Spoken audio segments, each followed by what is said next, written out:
So our third topic tonight is creating an online community, and this is going to be something that you're already familiar with and probably have been challenged with in the way of using technology to create a community. So, what are some ways that we can help to develop a community online? And I will just give the disclaimer that you can think more broadly than simply online engagement, as far as, say, the internet or social media. If you have a virtual session as part of your program, some of these ideas may apply to you too. So let's kind of get into a couple of statistics. If you can see these, I wanted to share that Facebook is a platform where there are an awful lot of people that are already gathered, and they are a community. It's a community of groups and communities, if you will. So this is a gathering place for an awful lot of people. If we look at the stats, it's saying that Facebook has 2.8 billion active users, 2.8 billion. Now, this is amazing. It's the most popular social network. And we know that there are a number of social networks, and people are tend to gather to one or the other, or sometimes multiple platforms. So you may be actually present on multiple platforms. But Facebook is a great place, and that's where we're broadcasting live tonight. 98% of Facebook users access the social platform on mobile devices, so you can reach them when they're on the go. So it's a great way to be present because people are not simply accessing Facebook from home on their desktop computer. There are a lot of other stats here, but I just wanted to drive home a couple of the bigger numbers that to make the point that we can use platforms such as Facebook to help to engage our community. There are more than 4.5 billion active social media users. That's almost as many people that are on the internet. So what that is telling me is that people who are accessing the internet are also accessing social media. And we saw here that they're doing it from their phones quite a bit of the time. And the average daily usage of social media, believe it or not, is 2 hours and 27 minutes. That's per day. So people are spending time on social media. So if we're not using social media to build community, we may be missing some opportunities here to gather people together.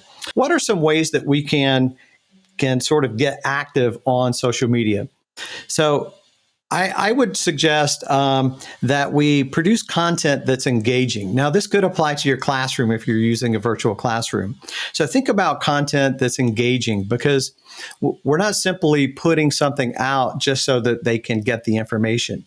We want them to learn, we want them to grow, and then we want them to share this. This is the nature of social media and online presence, is that when someone finds something that they like, then they can share it with others. It's very easy to do that. So when you're creating content for social media or even your virtual classroom, think about the level of engagement that you're offering with that.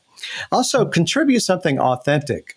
A lot of times we share things that we like, and that might be where your comfort level lies. You see a post and you share that, and that's great. We should be practicing sharing things that we like.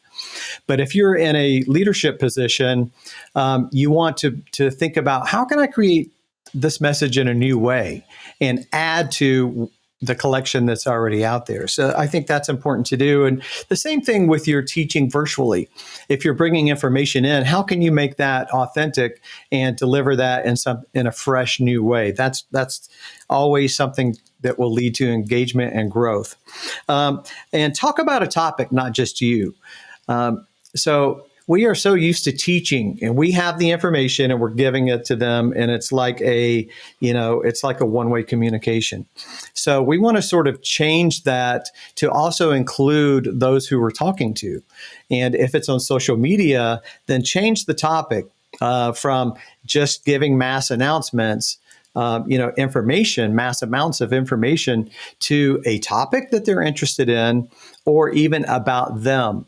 learn something about who you're presenting this content to. So is it, if it's someone on social media, there are strategies that you can use, and you can do a little research to find those. But just think, common sense will tell you what kind of questions that you can ask, such as, what is it that you're interested in? Or how could I present this information in a way that seems relevant to applying it in their lives, so that we're not just presenting information, but we put it into context.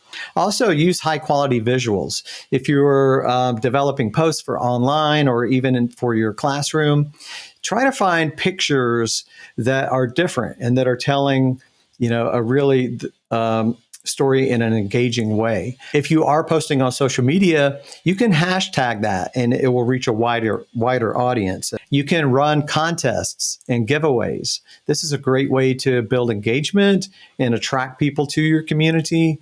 And everyone likes to win something. So if you're offering, even if it's as simple as, our t-shirt, our class designed a t-shirt, and we want to give one of those away to new members, or to people who are posting, higher levels of engagement, whatever it is. There are a lot of ways to build your community through contests and giveaways. If you look at the picture, we've got a megaphone, and then we've got the cup phone. And we know that we can't hear very well in a two-way communication with the cup phone. But the point is that, are we communicating one way, or is this a two-way communication? If you're teaching virtually, we're so used to teaching that when we go online, we feel obligated to talk and talk and talk. So we want to be sure that we're providing an opportunity to listen to what people have to say and create a two-way communication. That's very, very important when you're teaching online or even using social media.